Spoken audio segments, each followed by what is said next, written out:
ओम शांति। आज ये हम सुना रहे हैं कि ब्रह्मा कुमारियों के ब्रह्मा का असलियत क्या है। क्योंकि जो भी नए लोग ब्रह्मा कुमारी संस्था से संपर्क में आते हैं और जब उनको ये सुनाई देते हैं कि ब्रह्मा कुमारी संस्था का संस्थापक ये प्रजापिता ब्रह्मा है, तो कई नए लोगों के मन में ये प्रश्न उत्पन्न होता है कि ये ब्रह्मा है। ब्रह्मा को तो शास्त्र के अनुसार 4 दिशा में 4 सिर दिखाया जाता है, 4 हाथ दिखाया जाता है, कमल आसनधारी दिखाया जाता है और हाथों में वेद शास्त्र कमल माला आदि दिखाए जाते हैं। लेकिन इस ब्रह्मा में तो ऐसा कुछ भी नहीं है। फिर ब्रह्मा को सृष्टि का आदि पिता कहते हैं, ब्रह्मा को देवता मानते हैं, ब्रह्मा को विश्वकर्मा मानते हैं, ब्रह्मा के लिए कहते हैं नवविश्व का निर्माता है। ये फिर कौन सा ब्रह्मा है? ये वही ब्रह्मा है या कोई अलग ब्रह्मा है? अगर हम कह दूं कि ये वही ब्रह्मा है, क्या इससे आप संतुष्ट हो जाएंगे? फिर आपके मन में प्रश्न होगा, इस घोर कलियुग में वो ब्रह्मा कैसे आ गया, कहां से आ गया? तो ये ब्रह्मा कुमारियों का ब्रह्मा कौन है, कहां से आया? इन बातों को समझने के लिए शास्त्र के अनुसार जो ब्रह्मा का चित्र देखते हैं, उस चित्र के अनुसार अब 5 बातें अगर आप ध्यान से सुनेंगे तो आपको सारी बातें समझ में आ जाएगी। उन एक एक चीजों का आपको रहस्य को समझना है। पहली बात कि ब्रह्मा के हाथ में वेद शास्त्र दिखाए जाते हैं।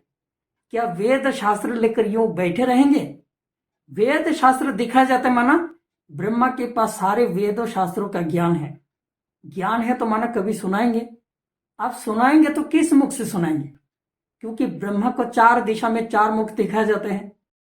ऐसे थोड़े ही कि सामने वाले व्यक्ति जो आए उसको सामने वाले मुख से ज्ञान सुनाएंगे, जो पीछे वाले दिखाई दे उनको पीछे वाले मुख से ज्ञान सुनाएं, जो बाएं तरफ से आए उनको बाएं तरफ से मुख से ज्ञान सुनाएंगे, जो दाएं तरफ से दिखाई दे उनको दाएं तरफ से मुख से सुनाई दे। इस प्रकार से सुनाने की बात नहीं है। सुनाने के लिए तो एक ही मुख काफी है। तो ब्रह्मा को 4 दिशा में 4 मुख, 4 दिशा में सिर दिखाने का क्या अर्थ है? कि ब्रह्मा के विश्व के चारों ओर उनका नजर है, विश्व के चारों ओर ही वो ज्ञान सुनाते हैं। बाकी सृष्टि का आदि पिता जो ब्रह्मा है, अगर उनका ऐसे 4 दिशा में 4 सिर हो जाए तो उनका कितनी तकलीफ होगी। क्योंकि इस दुनिया में आप देखते हैं कोई मनुष्य का अगर इस प्रकार से जन्म होता है कि नीचे का हिस्सा एक इंसान का होता है, अगर ऊपर का हिस्सा 2 इंसान का होता है, 2 सिर हो जाता है, 2 मुख होने से दोनों मुख से वो खाना खाते हैं, तो उनको चलने में, खाने में, पीने में, सोने में उनको कितनी तकलीफ होती है। इस प्रकार से अगर ब्रह्मा का 4 दिशा में 4 सिर हो जाता है तो किस दिशा में सोएंगे, किस मुख से खाएंगे, किस मुख से बोलेंगे? तो उनको चलने में, बोलने में, खाने में, सोने में उनको कितनी तकलीफ होगी। तो कहने की बात है कि ब्रह्मा के लिए इस प्रकार से 4 दिशा में 4 सिर होने की बात नहीं है। इसका अर्थ है कि चारों दिशा में, चारों ओर उनकी नजर है, वो सब कुछ जानते हैं, सब कुछ देखते हैं। इसी प्रकार से ब्रह्मा के चित्र में जो 4 हाथ दिखाए जाते हैं वो भी शक्ति की निशानी दिखाए जाते हैं। वास्तव में ऐसे कोई 4 हाथ वाला मनुष्य नहीं होता है। और तीसरी बात है कि ब्रह्मा को कमल आसनधारी देखा जाते हैं। कमल खिलता कहाँ है? कीचड़ पानी में कमल खिलता है।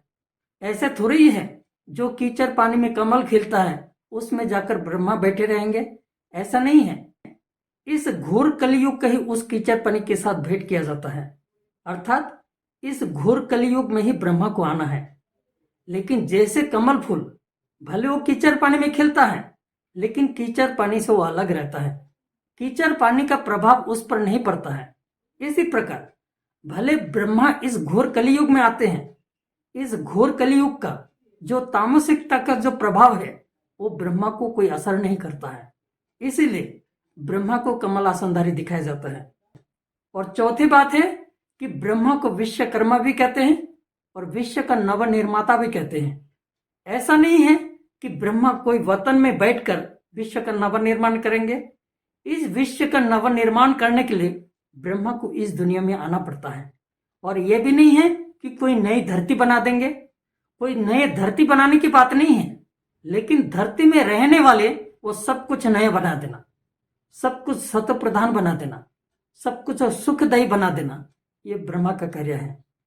इसलिए गीता में ये भगवान वाचक गाया हुआ है, जब जब धर्म के अति ग्लानि होते हैं तब मैं आता हूं, सारे अधर्मों को नाश करके पुनः एक सत्य धर्म की स्थापना करता हूं।